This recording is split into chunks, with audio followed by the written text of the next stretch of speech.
আসলে মানুষের কাজ কিভাবে সহজ করতে হয়, মানুষের যেই কাজ করতে 4 থেকে 5 দিন লাগে, মেশিন সেই কাজ করে দিচ্ছে মাত্র 10 থেকে 15 মিনিটের মধ্যে। এই যে দেখুন, আমরা যে বড় বড় ব্যানারগুলো দেখতে পাই, সেই ব্যানারগুলো কিভাবে প্রিন্ট হয়।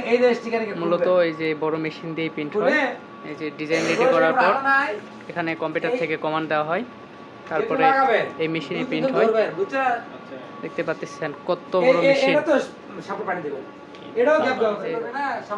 ভাই এখন একটা ডিজাইন পাঠাচ্ছে, একটু পর প্রিন্ট শুরু হয়ে যাবে। তো দেখি কিভাবে প্রিন্ট হয়, আপনাদের একটু দেখানোর চেষ্টা করি কিভাবে প্রিন্ট হয়। দেখেন প্রিন্ট শুরু হয়ে গেছে। কিভাবে একটা ডিজাইন প্রিন্ট হয়,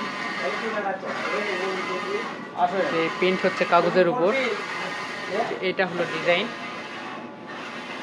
তো এই ডিজাইনটা এখানে প্রিন্ট হচ্ছে। দেখেন কত সুন্দর ডিজাইন আসলো। মূলত এটা মসজিদের একটা ডিজাইন। এটা হচ্ছে স্টিকার কাগজ, মানে ওই যে পিছনের কাগজগুলো যেগুলো খুলে ওয়ালে লাগানো হয় সেটা। এটা মসজিদের জন্য একটা ডিজাইন রেডি করছে। কত সুন্দর ক্রিস্টাল ভায়োলেট কালার চলে আসছে।